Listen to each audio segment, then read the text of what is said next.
So here we go, part 2 of this wondering as I wander along the paths here along the White River, and as I wander around the different paths, thought paths in my mind. I, over the years, have taken a lot of groups to Toronto. I take them on walkabouts or pilgrimages. It's basically a walk with Jesus, built around the idea that when Jesus did spiritual formation for people, he took them for a walk. And he walked them into people and places and ways of thinking that created disorienting dilemmas in the world, created a bit of discomfort, and allowing them to explore a different way of life. So one of the things that I did regularly there that I enjoyed was a teachable moment where I simply had a couple of pieces of cardboard, and on those cardboard pieces, each cardboard piece had a word written on the top, and then underneath the word, a number of definitions of that particular word. What I would do is, without reading the word, I would read the definitions off the first piece of cardboard and ask the people that I was walking with to reflect on times that they saw Jesus living that definition out in his lifestyle, in his way of living. And then I would take the second piece of cardboard and do the same without reading the word. Just kind of point out to them, where did you see Jesus live out these definitions? Then I would reveal what the words were. One word was liberal and one word was conservative. And it was just creating space for people to consider that Jesus did not pick either word as the ultimate way to live, but brought a balance of being both liberal and conservative.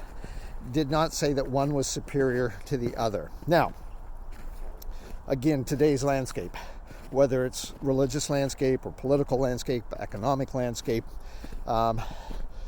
we like to do a lot of name calling. We like to create a lot of partisanship. We like to actually treat people with disrespect, with contempt, with disdain, and use our tribal labels as a way to tear the other person down, to say that I am superior to you. And it seems that the model of the way of Jesus, again in part 1, reflecting on Matthew the tax collector, Simon the zealot, that Jesus is saying, I want the world to see how you two love one another, in spite of the fact that you couldn't be more polar opposites in many of your approaches to life.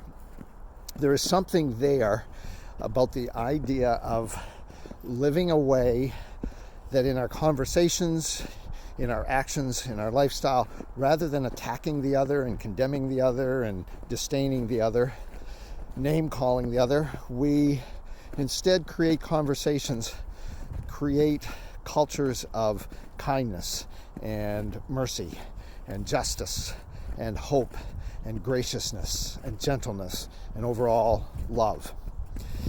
Now, a number of years ago, I sat by my father at a district denominational event. It was a conference that we were both delegates at, and we were sitting side by side, and he took a yellow legal pad that I had in my lap, and he simply wrote on this statement: "You are more conservative than I in ways."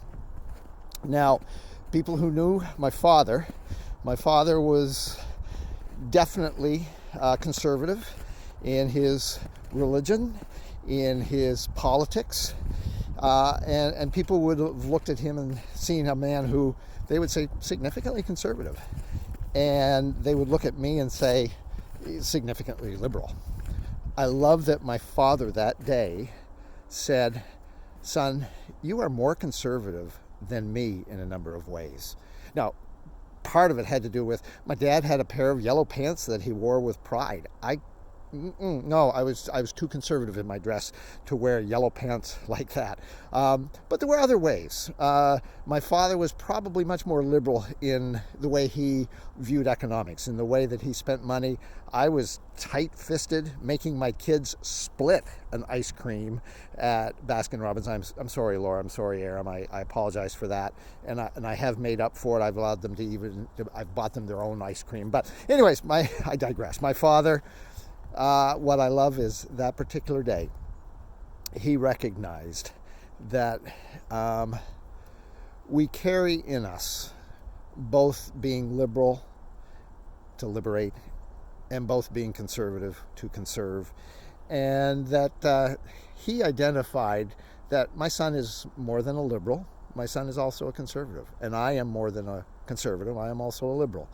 And in that little moment between my father and I, what I saw lived out was what I saw my father live out during his lifetime, which was cultivating conversations, cultivating relationships, cultivating projects that were bathed in mercy and justice and kindness and gentleness and graciousness and hope, and more than any of those, with love.